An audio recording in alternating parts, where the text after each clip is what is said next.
Being able to have a place where you can pull in a full-size tractor and get it into an undercover was very important to me. Being able to have a flooring system that was going to withstand that pressure, that ground pressure of something as heavy as a 6,000, 7,000 pound tractor is crazy important. And most people would think those tires can turn pretty darn tight to get you into places, let alone a zero-turn mower. Most floating floors would slide and spin and get thrown everywhere. Within this environment, because we have that tread wear in place and everything is such a tight interlock, there's not an inch of movement.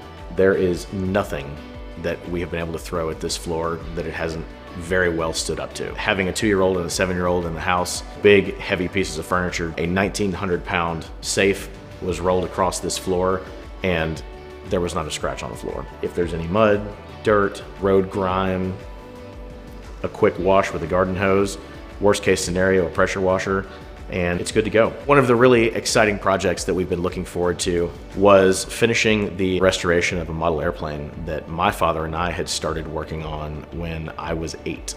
Thomas, my son, has seen it and knows what it is and knows that that's what Dad and Pop worked on for so many years.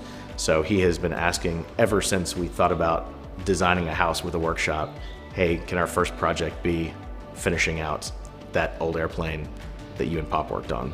We're very excited to utilize this space that is a part of our home to kind of continue that dream, fulfill that dream. Having the floors installed back 9 months ago, it was an adventure. Being able to kind of have that sense of pride in doing it oneself. When my 6-year-old at the time could come out and help me click some tiles together and know that he had a part in building our workshop that we're going to be able to use together and make memories, is you can't put a price on that. Having a space that is warm and inviting, whether it be to hold something as utilitarian as a tractor, whether it's a situation where we can sit next to each other at a workbench and work on a model airplane together until the wee hours of the evening. Being able to bring the family together is what it's all about.